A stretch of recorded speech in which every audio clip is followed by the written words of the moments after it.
ମା ଆମେ ଆଜି ଆଲୋଚନା କରିବା ମାତୃରଚନାବଳୀ ଭାଗ 10 ଜ୍ଞାନ 377।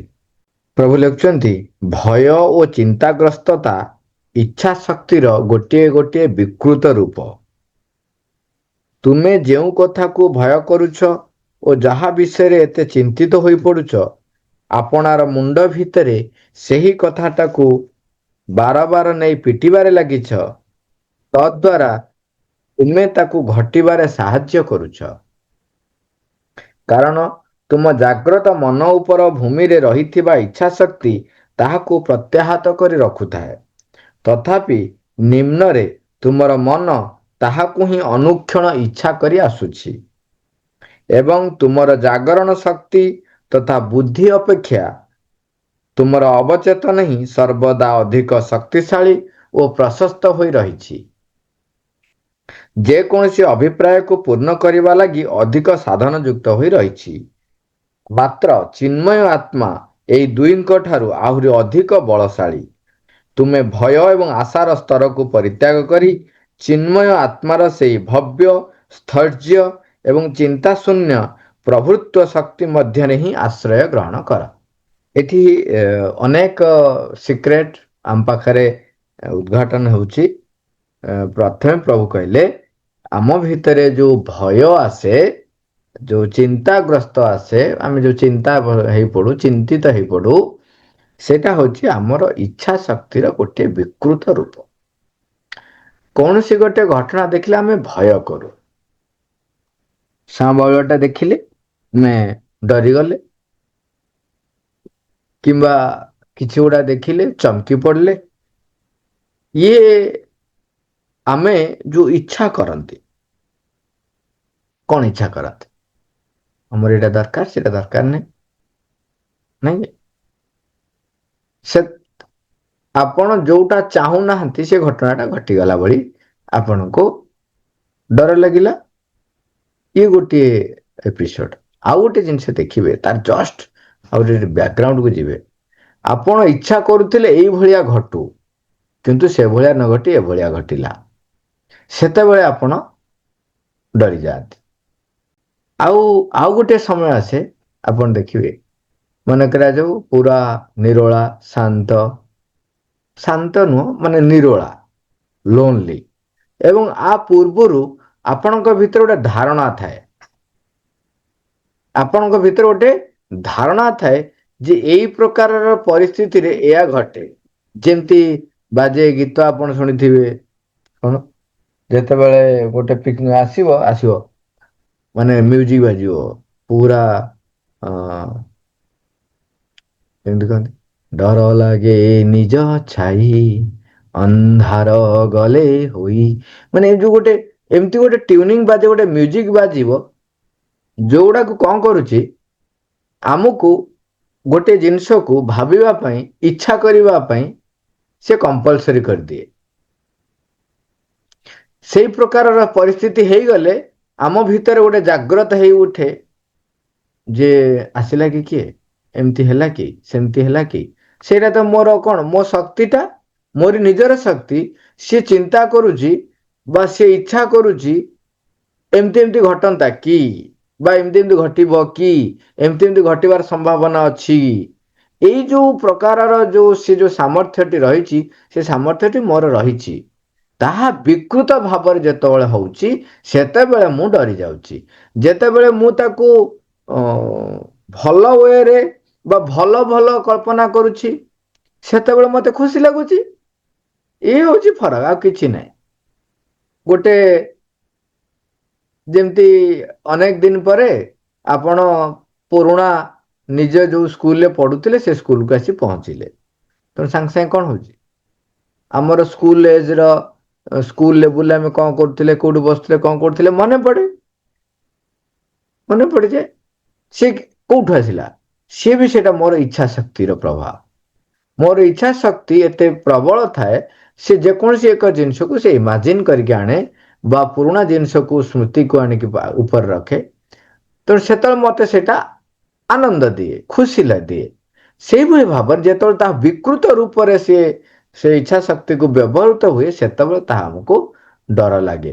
तामाने सेई इच्छा शक्ति मो भीतर रही जीए मो पाई भयर वातावरण टे तैयारी करुच्ची सेई इच्छा शक्ति मो भीतर रही जीए मो भितर एक आनंदर गोटे खुशीर वातावरण तैयारी करने बा माहौल गोटे क्रिएट करने सी कौन करुच्ची खोराक जोगाउछि तेबे आमको ये जानिया पड़िबो जे मोर इच्छा शक्ति को मु कौथि पई व्यवहार करी मते सेटा को नियंत्रण आनिया पड़ो ता उपरे मु अभ्यास करी मु ता उपर कर्तृत्व हासिल करी जे मु एई जिंस इच्छा करी एई जिंस इच्छा करी नाही तेणु कहते भय और चिंताग्रस्तता इच्छा शक्तिर गोटे गोटे विकृत रूप तुम्हें जो कथा को भय करुच जहा विषय एत चिंतित हो पड़ुच आपणर मुंड भितर से कथाटी को बार बार नहीं पिटिबार लगिछ एटा हूँ गुरुत्वपूर्ण कथा आमे जो कथा को लेकिरी जेते अधिक भावग्रस्त भाविबा जेते चिंता करिबा ता द्वारा कौन हब तुम्हें से घटनाटी को घटबार साहाय्य करुच आमे जो अक्षर शिखी न था आम कौन करूँ बारंबार घरत जहाँ आमे जो व्यक्तिर नाटा बारंबार उच्चारण करूँ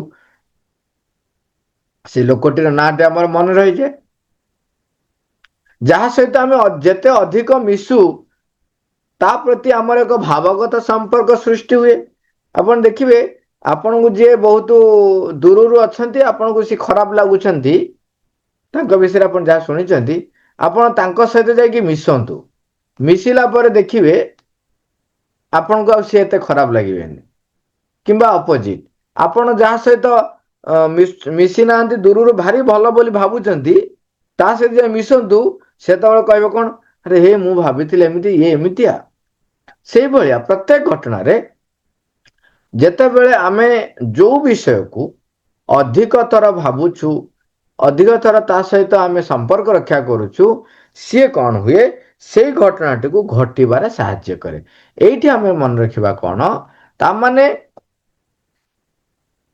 सेति बहुत सतर्क हवा जरूरी मु जहा भावुछि बा जहा कल्पना करुछि ताहा को घटबारे मु निजे साहाय्य करुछि मु जेते अधिक भाविबी ताले से घटनाटा सेते अधिक घटिबो बा सेते शीघ्र घटिबो बेले बेले कौन हुए ताहा भिन्न एक रूप रे घटे अने कम समय ना अधिकांश समय से ही घटे भिन्न भिन्न भाव जो से घटे मुझे बुझी पारे जे मु ही आपको इमाजिन करी तेणु से जो चिंता करेंगे भारी सतर्क होकर चिंता करेंगे जहा आपण भाविबे जहा आपण चिंता करेंगे जहा आपण कल्पना करेंगे जहा को बारंबार आपण एठी जेमति कहउची कोन कहउचंदी बार बार मथा पिटिबार लागि थांती ताले ताकू ही बारंबार बारंबार डाकिले तेबे अकल लेबुले कौन है ना से घटनाटी को घटवा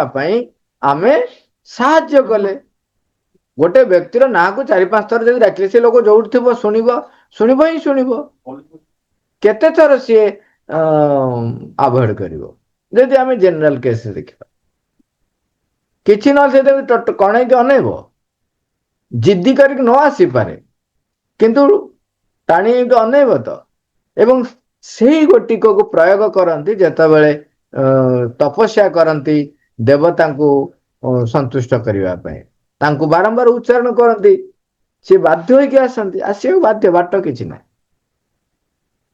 तेणु आम जानी रखा से घटना जमी से घटुची सेमती आम जहा जहा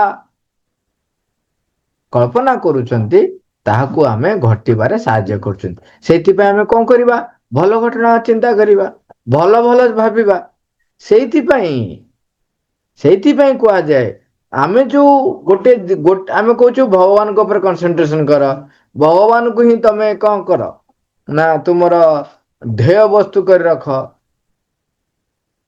ताहले कौन हम भगवान जेहेतु विशाल तेणु आपणकर जो संकीर्णता दूर हो प्रशस्तता आसीबो प्रसारता आसीबो तेणु दुईटा जाक दृष्टि मन रखिए आपण ଯାହା ଆପଣ ଇମାଜିନ୍ କରୁଛନ୍ତି ତାହାକୁ ଘଟିବାରେ ସାହାଯ୍ୟ ଯେହେତୁ କରୁଛନ୍ତି, ତେଣୁ ମୋର ଇମାଜିନ୍ ଉପରେ ମତେ ନିୟନ୍ତ୍ରଣ ଆଣିବାକୁ ପଡିବ। ଇଏ ହେଲା ପ୍ରଥମ କଥା। ଦ୍ୱିତୀୟ କଥା ହେଲା, ମୁଁ ଯଦି ଖରାପ ଇମାଜିନ୍ କଲେ ଖରାପ ଘଟଣା ଘଟିବାରେ ସାହାଯ୍ୟ ହଉଛି, ତେବେ ଭଲ ଭଲ ଇମାଜିନ୍ କରି ଭଲ ଘଟଣା ଘଟିବ। କାରଣ ତୁମ ଜାଗ୍ରତ ମନ ଉପର ଭୂମିରେ ରହିଥିବା ଇଚ୍ଛା ଶକ୍ତି ତାହାକୁ ପ୍ରତ୍ୟାହତ କରି ରଖୁଥାଏ। ତଥାପି ନିମ୍ନରେ ତୁମର ମନ ତାହାକୁ ହିଁ ଅନୁକ୍ଷଣ ଇଚ୍ଛା କରି ଆସୁଛି। ବାରମ୍ବାର ଆମେ ଏଇ ପ୍ରକାର ଦ୍ୱନ୍ଦ୍ୱାତ୍ମକ ପରିସ୍ଥିତି ଆସେ।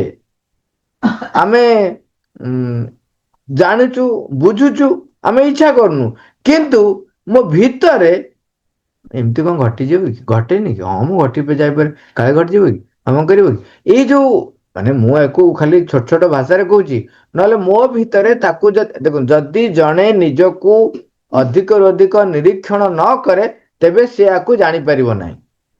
ଯୋଉ ବ୍ୟକ୍ତି ସବୁବେଳେ ନିଜକୁ ନିରୀକ୍ଷଣ କରୁଥିବ, ନିଜକୁ ମାନେ ଆନାଲିସିସ୍ କରୁଥିବ, ପୁରା ମର୍ସିଲେସ୍ ସ୍କ୍ରୁଟିନାଇଜର ଭଳିଆ ନିର୍ଦ୍ଦୟ ନିରୀକ୍ଷ ଭାବେ ନିଜକୁ ସେ ସମୀକ୍ଷା କରୁଥିବ, ତେବେ ସିଆକୁ ସ୍ପଷ୍ଟ ଭାବେ ଦେଖିପାରିବ। ନଚେତ୍ କଣ ହବ, ଯୋଉ ବ୍ୟକ୍ତି କେବଳ ନିଜକୁ ଛାଡିକି ଅନ୍ୟମାନଙ୍କୁ ଚିନ୍ତା କରୁଛି, କିଏ କଣ କଲା, କିଏ କଣ ଖାଇଲା, କିଏ କଣ ଶୋଇଲା, କିଏ କଣ ପିନ୍ଧିଲା, ଯଦି ତାକୁ ସିଏ ବାରମ୍ବାର କଣ କରୁଛି, ସେଇଟା ହିଁ ତାର ରହିଛି, ତେବେ ସେ ତାକୁ ନିଜକୁ ସମୀକ୍ଷା କରିପାରିବନି। ସିଏ ସବୁବେଳେ କଣ କରୁଥିବ, ମୁଁ ଯାହା କରୁଛି ଠିକ କରୁଛି, ମୁଁ ଭଲ, ଇତ୍ୟାଦି ଇତ୍ୟାଦିରେ ରହିଥିବ। ତେବେ ସିଏ ସେତିକିରେ ସନ୍ତୁଷ୍ଟ ରହିଥିବ, ତାର ଅଗ୍ରଗତି ସେଇ ମାନେ କଣ ହରିଜଣ୍ଟାଲି ଚାଲିଥିବ, ଆଉ ଉର୍ଦ୍ଧ୍ୱକୁ ନ ହେଇକି ଭର୍ଟିକାଲି ନ ହେଇକିରି ହରିଜଣ୍ଟାଲି ଚାଲିଥିବ। ଏଠି ସେଥିପାଇଁ କହୁଛନ୍ତି କଣ, ଯେ ନିଜକୁ ବାରମ୍ବାର ବାରମ୍ବାର ଅନୁକ୍ଷଣ କରୁ ଚାଲିଥିବ, ତେବେ ସେ ଦେଖିବ ତା ଭିତରେ ନିମ୍ନ ମନର କାର୍ଯ୍ୟକ୍ରମ ଏମିତି ଚାଲିଥାଏ। ସିଏ କଣ କରେ, ସେଇ ଘଟଣାଟିକୁ ବାରମ୍ବାର ଇଚ୍ଛା କରୁଥାଏ।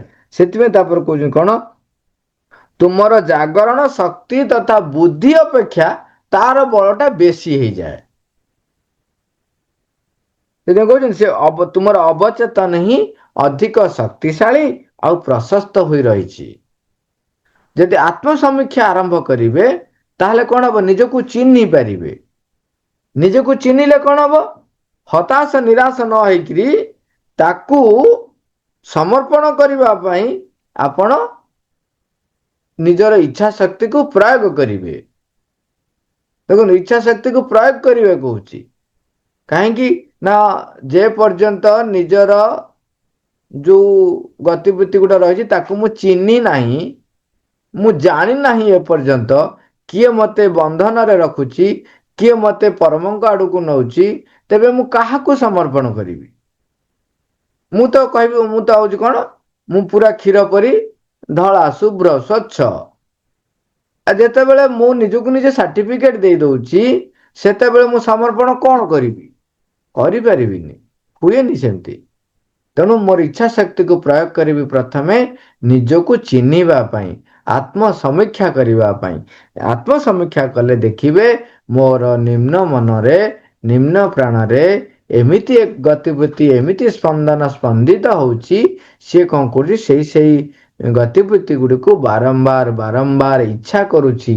ତେଣୁ କଣ ହଉଛି ନା, ଅବଚେତନା ଯୋଉ କହୁନି, ଅବଚେତନା ଶକ୍ତିଶାଳୀ କଣ ପାଇଁ ହଉଛି, ସେଥିପାଇଁ କାରଣ ତା ଭିତରେ ଯିଏ ରହିଛି, ସିଏ ସେଠୁ କଣ ହଉଛି, ଯେତେବେଳେ ମୁଁ ତାକୁ ବାରମ୍ବାର ଡାକିବି, ସେ ଯୋଉଠି ଥିବ ବାହାରିବ। ଆଉ କୌଣସି ଅବଚେତନ ଭିତରେ ତ ସବୁ ରହିଛି, ସେଠୁ ବାହାରିଲା। ଆଉ କଣ ବାହାରୁ, ମୁଁ ତା ଦ୍ଵାରା ନାଚିଲି, ଆଉ ମୁଁ ଜାଣିପାରୁନି। ତାପରେ କହୁଛନ୍ତି, ମାତ୍ର ଚିନ୍ମୟ ଆତ୍ମା ଏହି ଦୁଇଙ୍କ ଠାରୁ ଅଧିକ ଶକ୍ତିଶାଳୀ।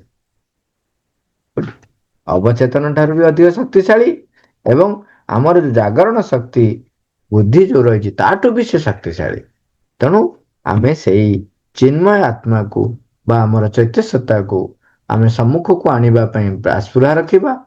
ତା ଦ୍ୱାରା ପରିଚାଳିତ ହବା ପାଇଁ ପ୍ରତ୍ୟେକ ମୁହୂର୍ତ୍ତରେ ଅବିରତ ଅବିରତ ମୁଁ ମାଙ୍କୁ ପ୍ରାର୍ଥନା କରିବି। ଏବଂ କୋଉ କୋଉ ଘଟଣା ବଳି ମୋର ଚିନ୍ତା ସକଳ ହଉ, ଭାବନା ସକଳ ହଉ, କାର୍ଯ୍ୟ ସକଳ ହଉ, ଯୋଉ ଗୁଡାକ ଅଗ୍ରଗତି ଦିଗରେ ମତେ ବାଧକ ସୃଷ୍ଟି ହବ, ତାକୁ ପ୍ରତ୍ୟାଖ୍ୟାନ କରି, ସର୍ବାଦୌ ପ୍ରତ୍ୟାଖ୍ୟାନ କରି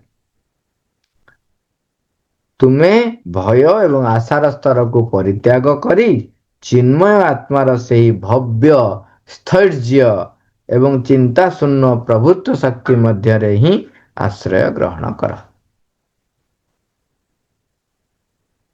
ଇଏ ଥିଲା ଜ୍ଞାନ 377।